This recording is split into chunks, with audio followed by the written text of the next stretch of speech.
Olá, queridos irmãos, alunos, professores da Escola Bíblica Dominical. Chegamos na lição de número 11 da nossa revista. Lição esta que tem como título Os Gigantes da Fé e o seu legado para a Igreja. Após um extenso relato do autor acerca da superioridade de Cristo, da superioridade do Evangelho, da superioridade da nova aliança, da superioridade de Cristo em todos os aspectos da antiga aliança, no aspecto sacerdotal, no aspecto cerimonial ou mesmo nas questões das ofertas e sacrifícios que eram oferecidos. Agora, o nosso autor chega no capítulo 11, nos falando ou nos mostrando uma galeria de homens e mulheres que pela fé genuína em Jeová venceram as vicissitudes desta vida, venceram os embates da sua existência e assim alcançaram testemunho de que agradaram a Deus. Este é o assunto da nossa lição nesta oportunidade, lição de número 11.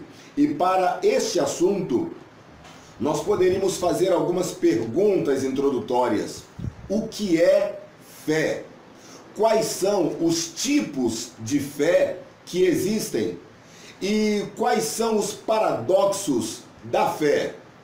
E por último perguntaríamos, qual ou quais são os legados deixados por cada um dos heróis citados no capítulo 11, que é considerado a galeria dos heróis da fé? Estas e outras perguntas serão respondidas nesta lição de número 11, quando estaremos estudando sobre os gigantes da fé e o seu legado para a igreja atual.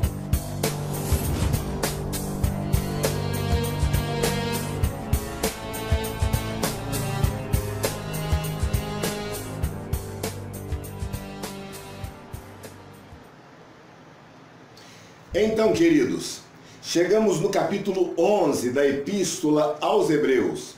E logo no início do capítulo, o escritor nos diz, no versículo 1, ora, a fé é o firme fundamento das coisas que se esperam e a prova das coisas que não se veem. Já no primeiro versículo, o escritor nos dá uma definição de fé. O que é fé?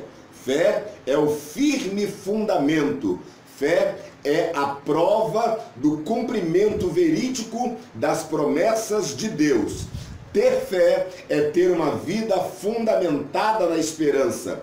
Ter fé é ter uma vida comprobatória do cumprimento das promessas de Deus.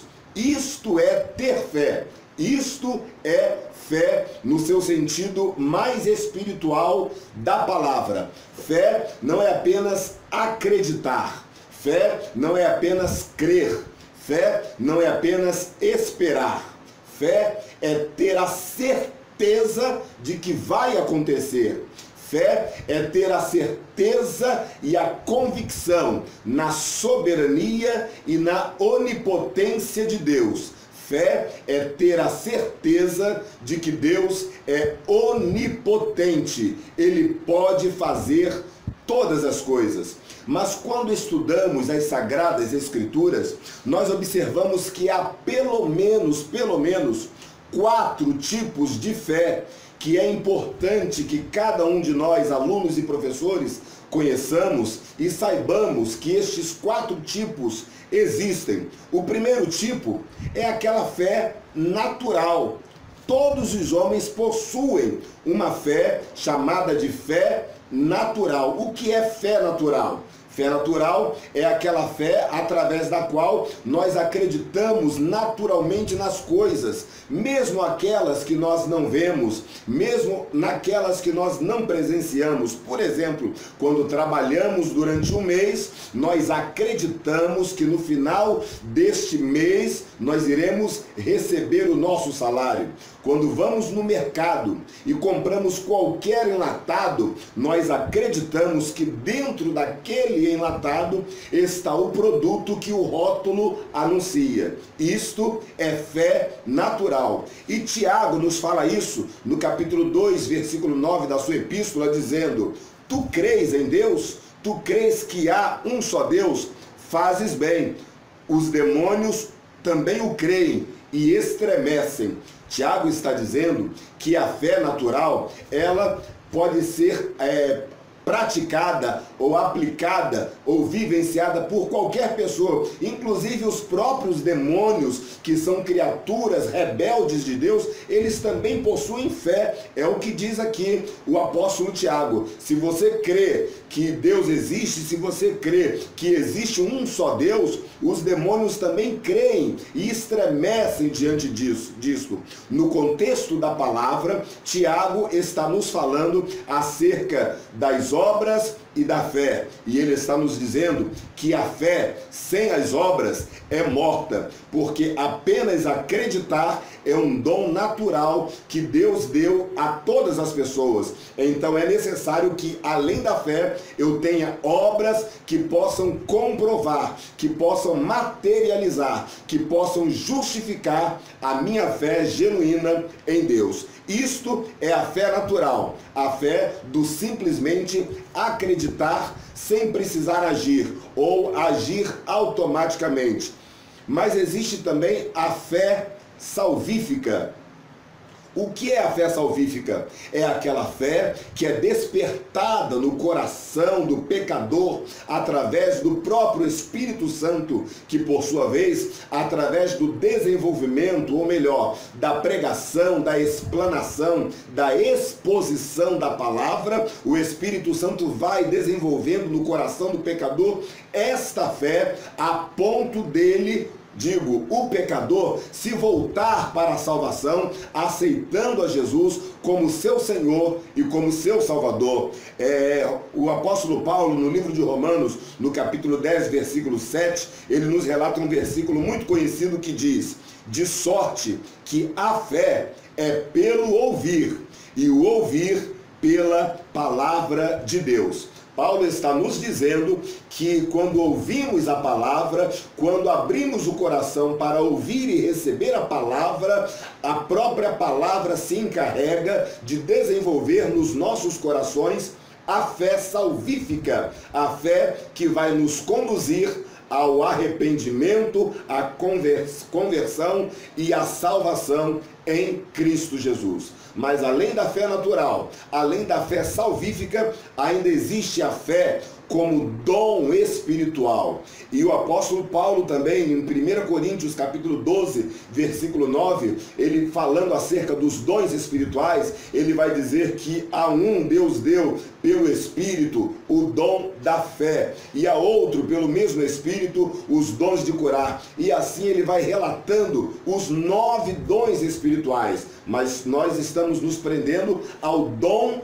da fé. O dom da fé é uma fé sobrenatural. O dom da fé é aquele dom através do qual nós desenvolvemos uma fé tamanha que as outras pessoas comuns não desenvolveram, mas Deus desenvolveu em nós, através do seu Espírito, uma fé tal que nós cremos que os montes podem se transpassar, uma fé tal que nós cremos que o impossível pode acontecer. Esta fé foi praticada tanto no Velho quanto no Novo Testamento. É uma fé especial da parte de Deus para o desenvolvimento de tarefas específicas e especiais. Mas além da fé natural, além da fé salvífica e além da fé como dom, ainda existe a fé como fruto do Espírito. Paulo, em Gálatas capítulo 5, versículo 22, nos diz: mas o fruto do Espírito é amor, gozo, paz, longanimidade, benignidade, bondade, fé, mansidão e temperança. Então, um dos aspectos do fruto do Espírito é a fé. o Espírito Santo desenvolve nos nossos corações uma fé paciente, uma fé piedosa, uma fé através da qual Deus pode desenvolver em nós uma paciência descomunal. Deus pode desenvolver em nós uma comunhão extraordinária com Ele mesmo. E assim adquirimos um destes aspectos do fruto do Espírito chamado fé. Pois bem, irmãos, então nós já demos a definição de fé e já falamos algumas características, eu digo, alguns tipos de fé que podem ser desenvolvidas. A fé natural, a fé salvífica, a fé como dom e a fé como fruto do Espírito. Agora, baseado no texto de Hebreus capítulo 11, nós encontramos alguns paradoxos que nós gostaríamos de compartilhar com os irmãos. O texto de Hebreus capítulo 11 nos fornece uma relação de homens e mulheres que tiveram uma vida de fé. E através desta vida de fé, eles obtiveram testemunho de que eles agradaram a Deus, pois o próprio escritor nos diz que sem fé é impossível agradar a Deus. E no versículo 2 ele nos diz: porque por ela, pela fé, os antigos alcançaram testemunho. Então foram homens e mulheres que viveram uma vida de fé. E como nós dissemos, a fé, ela possui pelo menos 4 características ou 4 tipos: a fé natural, a fé salvífica, a fé como dom espiritual e a fé como um dos aspectos do fruto do Espírito. E é importante dizer que estes homens, estas mulheres, estes heróis da fé, eles desenvolveram todos esses aspectos da fé e com isto eles agradaram a Deus, porque o versículo 6 nos diz: ora, sem fé é impossível agradar a Deus, porque é necessário que aquele que se aproxima de Deus creia que Ele existe e que é galardoador daqueles que o buscam. Quem se aproxima de Deus tem que acreditar que Deus existe e é poderoso para recompensar, é poderoso para galardoar, é poderoso para reconhecer o nosso sentimento, a nossa convicção de crer nele. Então fé é tudo isto. Estes homens viveram esta vida de fé, estas mulheres viveram esta vida de fé, mas você percebe que o escritor nos diz que para nós acreditarmos em Deus, para nós nos aproximarmos de Deus, temos que crer que Ele existe e que Ele é galardoador. O escritor não está dizendo que nós vamos nos aproximar e Ele vai automaticamente nos galardoar. O escritor está dizendo que nós vamos nos aproximar pela fé de Deus, crendo que Ele é galardoador. E às vezes esta recompensa, este galardão como resposta à nossa fé, pode vir de imediato, mas às vezes esta resposta à nossa fé também pode demorar. E estes são alguns dos paradoxos da fé. Por exemplo, diz o versículo 4 que Abel foi justificado pela fé, porque ofereceu melhor sacrifício do que Caim. E daí nós vemos o primeiro paradoxo da fé, a fé de entregar, que vai muito além da fé de receber. O primeiro personagem bíblico citado no capítulo 11 de Hebreus é Abel, que justamente foi justificado pela fé, não porque recebeu algo da parte de Deus, mas porque entregou algo para Deus. A fé, em primeiro lugar, é uma fé que nós entregamos algo para que o nome de Deus seja glorificado nas nossas vidas. Somente depois que Abel entregou, diz a Bíblia que Deus deu para Abel o testemunho de fé. Então, o primeiro paradoxo é que a fé verdadeira é a fé do entregar muito antes do que a fé do receber. Uma segunda característica paradoxal da fé é que esta mesma fé é a fé vencedora, mas também é a fé persistente em meio às batalhas. Ao longo do capítulo 11, nós vamos ver que estes heróis lutaram. Alguns venceram, outros morreram sem terem concretizado a vitória. Mas diz a Bíblia que eles morreram pela fé, aguardando a bem-aventurada esperança de Deus. Eles não perderam, eles morreram lutando, mas a vitória veio depois. Daí nós entendemos que existem pelo menos dois aspectos do cumprimento das promessas de Deus na vida do herói da fé: o aspecto imediato e o aspecto posterior. Existem promessas que se cumprem imediatamente, existem outras promessas que se cumprem somente depois. Vamos dar como exemplo a fé de Abraão. Deus chega para Abraão e diz: Abraão, em tua semente serão benditas todas as famílias da terra. Quando Deus fez esta promessa, Abraão não possuía filhos. Então nós vemos aí inserida duas promessas. A primeira promessa, a tua semente. A segunda promessa, serão benditas todas as famílias da terra através da tua semente. A primeira promessa se cumpriu, a tua semente. Abraão gerou Isaque. Mas a promessa da bênção para todas as demais famílias ocorreu somente bem depois. Ocorreu cerca de 12.000 anos depois, com o advento do Messias, com o advento de Cristo. Enquanto isto não aconteceu, a promessa foi passando de geração para geração. É o Deus de Abraão, Deus de Isaque, Deus de Jacó, Deus de Judá, Deus de José, Deus de todas as gerações, até chegar a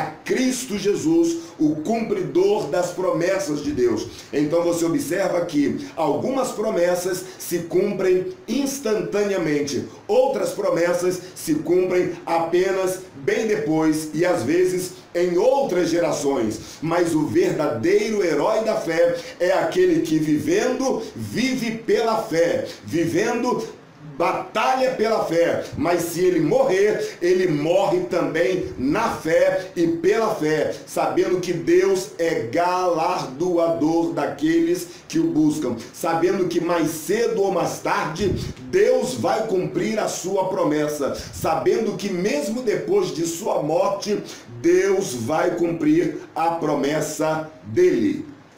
Veja que interessante o versículo 13 e o versículo 39. O versículo 13 do capítulo 11 de Hebreus diz assim: morreram na fé, sem terem recebido a promessa. Agora veja o que diz o versículo 39. E todos estes, tendo tido testemunho pela fé, não alcançaram a promessa. Veja o que diz o versículo 33. Receberam promessas. Pela fé, receberam promessas. Então, ora, a Bíblia diz que alguns receberam, outro momento a Bíblia diz que alguns não receberam. Ora, a Bíblia diz que alguns venceram, lutaram e venceram. Ora, a Bíblia diz que alguns lutaram e morreram lutando.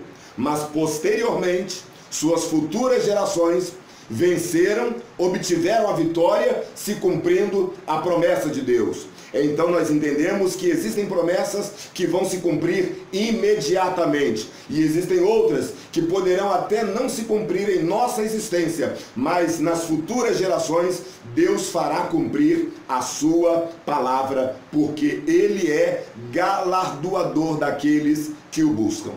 Pois bem, irmãos, chegamos então numa parte da lição, desta lição número 11, na qual o comentarista da nossa revista, pela exiguidade do tempo, vai nos relatar apenas 9 personagens, algumas características destes 9 personagens, que cada professor faz bem em estudar as características destes personagens. Como este vídeo é apenas um subsídio rápido para os nossos professores, eu gostaria de destacar as características de cada um dos 17 personagens, porque a Epístola aos Hebreus, no capítulo 11, ela nos dá uma relação de pelo menos 17 personagens, homens e mulheres e povo que viveu pela fé, que batalhou pela fé e que alcançaram testemunho pela fé de que agradaram a Deus.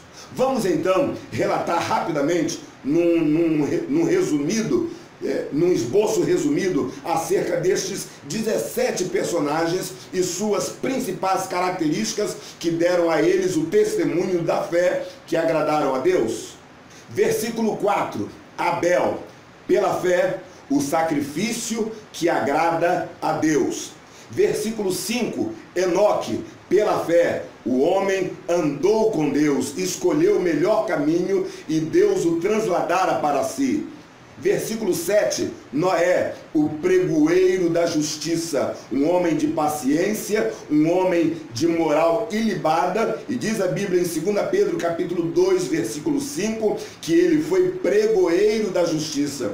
Quando Deus olhou para a humanidade, não viu um justo sequer, mas ele viu Noé e através de Noé mandou que Noé construísse a arca. E enquanto Noé construía a arca, ele pregava a justiça para os habitantes da terra antediluviana, mas eles não deram ouvido para Noé. Mas Noé foi o pregoeiro da justiça e por isso ele foi justificado e alcançou o testemunho da fé. Versículo 8, Abraão, obediência e confiança incondicionais. Abraão creu, Abraão acreditou em Deus, e a Bíblia diz que depois que Deus lhe dera a promessa que era Isaque, seu filho, mesmo assim Deus pediu Isaque para si, pediu para que Abraão oferecesse Isaque em holocausto, e Abraão obedeceu de forma incondicional. Deus, é claro, não permitiu que ele oferecesse o seu filho, mas simbolicamente é como se Abraão realmente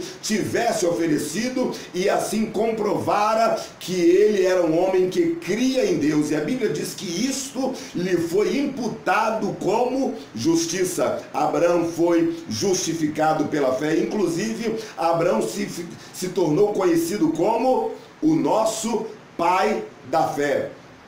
Versículo 11, Sara confiou na fidelidade de Deus. Isso é o que diz o texto bíblico. Sara confiou que Deus era fiel, que aquele que prometeu era fiel para cumprir, e ele cumpriu as suas palavras. Versículo 20, Isaque, ele teve uma visão profética, pois diz a Bíblia que ele profetizou e ele impetrou a bênção sobre Jacó e Esaú. Versículo 21, Jacó, ele teve uma fé abençoadora e uma fé com discernimento, porque lá pelo capítulo 49, se não me engano, de Gênesis, a Bíblia diz que Jacó abençoou todos os seus filhos, e nesta bênção patriarcal ele profetizou o destino existencial de cada um dos seus filhos. E o interessante nesta passagem é que Jacó precisava dar a bênção para o primogênito,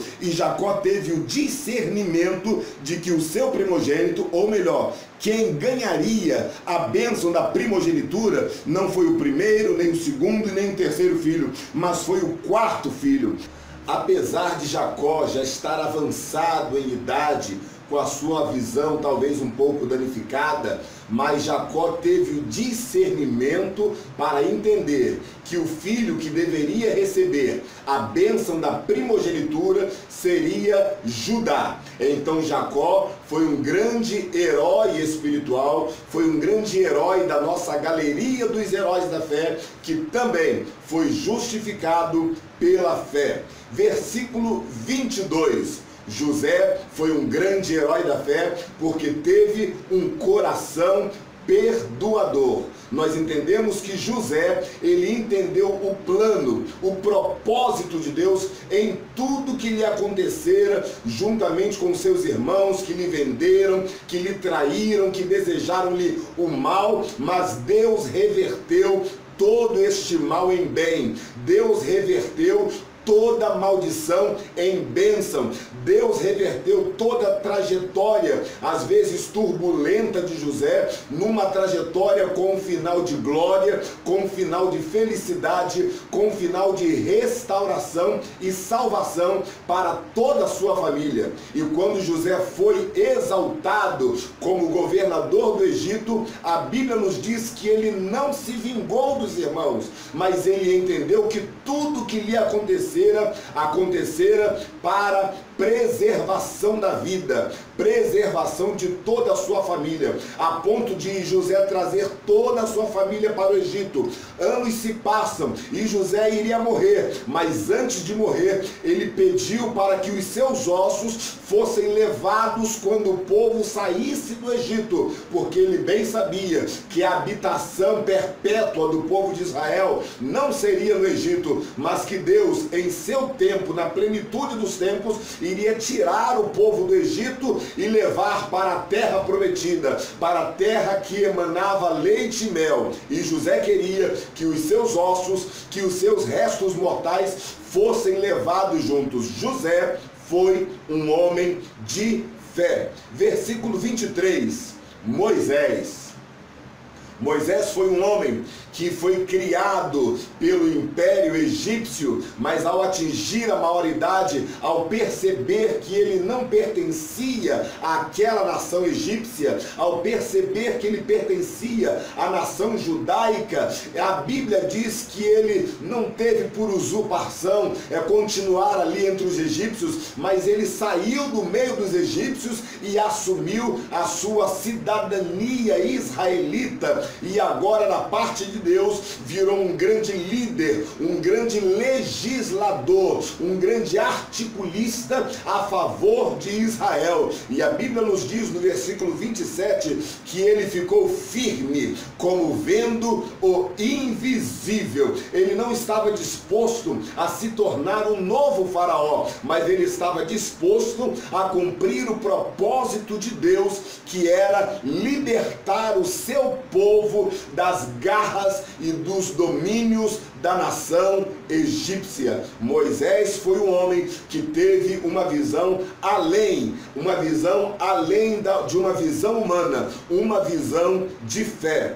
Versículo 29, os israelitas é outro exemplo de fé, é outro testemunho de fé. Os israelitas passaram pelo meio do Mar Vermelho e a Bíblia diz que isso aconteceu pela fé. Deus justifica, o próprio Deus dá testemunho do seu povo, dizendo que o seu povo acreditou na provisão e no livramento de Deus. Versículo 30, Josué. Interessante que no versículo 30, a Bíblia não cita especificamente o nome de Josué, mas a Bíblia diz que o povo, no caso, na liderança de Josué, lutaram, venceram e tomaram posse da terra prometida, e tudo isto, diz a Bíblia, aconteceu pela fé. Josué teve muitas batalhas, Josué teve muitas experiências, Josué teve uma trajetória de pelejas, de batalhas, mas em todo tempo Josué sempre ele confiou não na força do seu braço, não na força do seu exército, mas Josué confiou na força do Senhor e na vitória do Senhor, e por isso ele foi inserido, ainda que por inferência, na galeria dos heróis da fé. Repetindo, o nome de Josué não aparece diretamente, mas a pessoa dele, a presença dele, o testemunho dele está inserido nessa galeria no versículo 5, como homem que lutou, venceu e tomou posse da terra prometida. Versículo 31, Raabe, a meretriz lá dos muros de Jericó. A Bíblia diz que uma certa vez chegou 2 espias na casa dela. Ela recebeu estes grandes espias, ouviu a mensagem de que Josué estava vindo, ela entendeu a mensagem, ela reconheceu a soberania do Deus de Israel e com isto ela e toda a sua família recebeu o grande livramento da parte de Deus. E com isto ela foi inserida na galeria dos heróis da fé. Versículo 32, Gideão foi um homem cuja atitude foi uma atitude esplendorosa, uma atitude de hombridade, uma atitude de iniciativa, pois o povo estava debaixo do domínio dos midianitas e de repente, quando eles plantavam grandes lavouras, vinham os midianitas e arrasavam com aquelas lavouras, levavam o fruto da terra. O que Gideão fez? A Bíblia diz que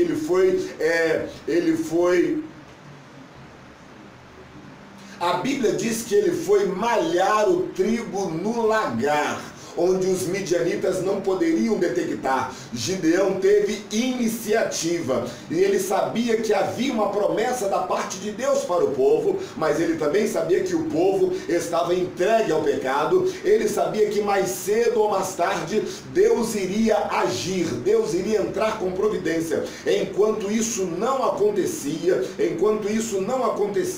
Gideão fazia a parte dele e nos dando este testemunho de fé, que nós precisamos ter uma iniciativa de fé para que lá na frente o milagre de Deus aconteça na vida do povo de Deus. Versículo 32 ainda, aliás, irmãos, a partir do versículo 32, o escritor do livro de Hebreus, ele diz assim: faltar-me-ia tempo para falar de tantos outros heróis. E ele então vai citando o nome de um a um: Gideão, Baraque, Sansão, Jefté, Davi, Samuel, sem citar especificamente a que estes heróis estão atrelados, a que a fé dava testemunho desses heróis. Mas para um bom leitor das Sagradas Escrituras, nós entendemos que cada um desses heróis teve a sua participação, deixou o seu legado para a igreja e assim nos motivando e nos estimulando a ter uma vida de fé. Então Gideão teve iniciativa. Baraque, ele teve a humildade e o reconhecimento. A Bíblia diz lá no livro de Juízes, lá pelo capítulo 4 ou 5, que uma sacerdotisa, ou melhor, uma profeta da parte de Deus, que também era juíza, chamou Baraque e disse assim: Baraque, Deus vai dar livramento para o povo de Israel. Deus mandou você montar um grande exército de mais de 10 mil homens. Aí Baraque diz assim: eu até posso ir, mas eu só vou se você for comigo. Então aquela mulher profeta disse para Baraque: Baraque, Deus vai dar livramento para o seu povo, mas não será pelas mãos de um homem, será pelas mãos de uma mulher. Talvez Baraque naquele momento entendeu que a profetisa estava falando de si mesma, quando na verdade ela estava falando de uma outra pessoa. Mesmo assim, Baraque aceitou o desafio. Mesmo assim, Baraque aceitou que Deus era poderoso para dar o livramento e começou uma grande campanha de revolta, perseguindo os inimigos do povo de Deus, até que o grande príncipe do povo inimigo conseguiu fugir. Mas lá na frente, uma mulher conseguiu matá-lo e Deus deu livramento para todo o seu povo. Baraque, ele não estava preocupado com a honra. Baraque, ele não estava preocupado com o reconhecimento. Baraque não estava preocupado com o nome no outdoor ou nas redes sociais, se fosse nos dias atuais. Baraque só estava preocupado em que Deus desse vitória para o seu povo. E esta também deve ser a nossa preocupação. E com isto Baraque alcançou testemunho de que a agradara a Deus. Versículo 32 ainda fala de Sansão como um grande herói. Ele teve lá os seus problemas com o pecado, com a desobediência, mas no finalzinho da sua vida, ele pediu a Deus as últimas forças para destruir os inimigos do povo de Deus. E diz a Bíblia que no último momento, no último suspiro da fé, Deus deu vitória para o seu povo através de Sansão. Deus está querendo nos dizer, através do exemplo da vida e do legado de Sansão, que não importa o que nós fizemos no passado, não importa a nossa vida pregressa, o que importa é o início da vitória de Deus a partir do dia de hoje, a partir do momento atual, a partir do momento que nós tomarmos uma posição diante de Deus, de fazermos a sua obra, Deus estará pronto a nos restaurar e a nos dar vitória e concomitantemente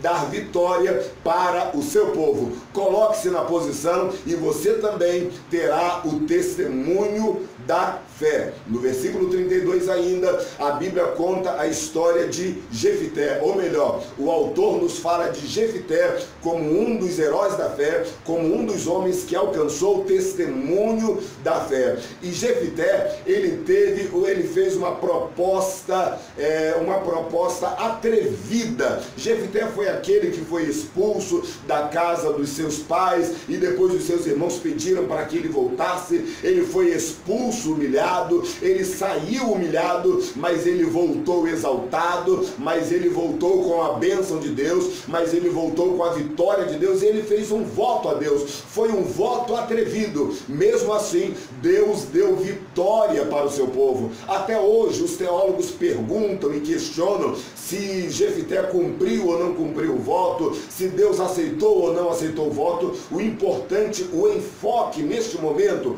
não é este. O enfoque neste momento é que Jefité foi um homem segundo o coração de Deus, segundo o propósito de Deus, que foi justificado pela fé e recebeu da fé o testemunho de que agradara a Deus. O autor ainda nos fala de Davi, que foi um homem segundo o coração de Deus, um homem inspirado por Deus, um homem que teve muitas vitórias para Deus, um homem escolhido por Deus para um propósito específico, que era reinar, que era governar sobre o povo de Israel. Finalmente, o escritor termina falando acerca de Samuel como um grande homem que também foi justificado pela fé. E a Bíblia diz em 1 Samuel, capítulo 3, versículo 19, que Samuel foi um profeta verdadeiro, um profeta cujas palavras nunca caíram por terra.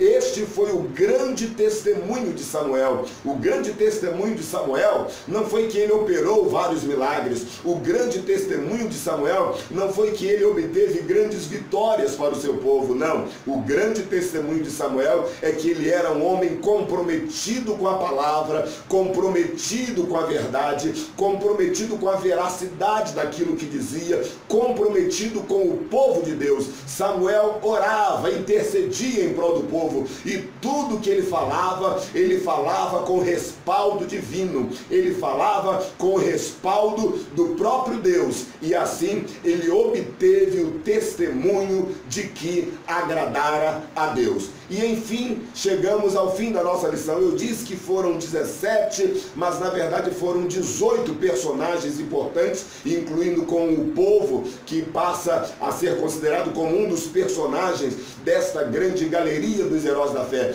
18 personagens que obtiveram testemunho de fé. 18 personagens que podem ser considerados grandes gigantes da fé, grandes gigantes espirituais que nos deixaram o legado para a igreja atual. A igreja dos dias de hoje, ou a igreja da dispensação da graça, é uma igreja que não caminha conforme os ditames legalistas da lei, mas é uma igreja que caminha conforme o testemunho da fé. Que Deus nos abençoe, que Deus abençoe você, professor, que terá aí uma grande aula no próximo domingo, que você abençoe que Deus abençoe você, aluno, que também terá uma grande aula e, por certo, o seu professor acrescentará outras lições, outras informações que vão servir para o seu enlevo espiritual e para o fortalecimento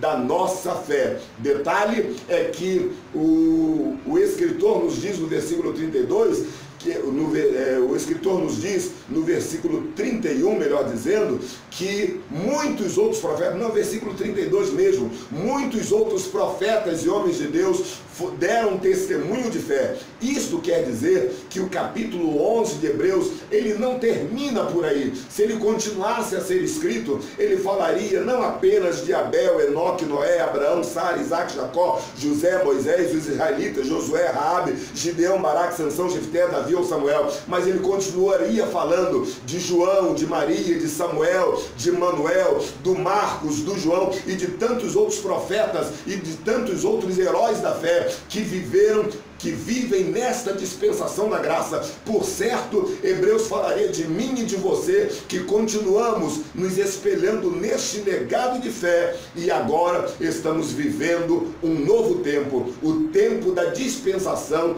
da graça de Deus. Que Deus nos abençoe nessa próxima lição. Muito obrigado pela sua audiência.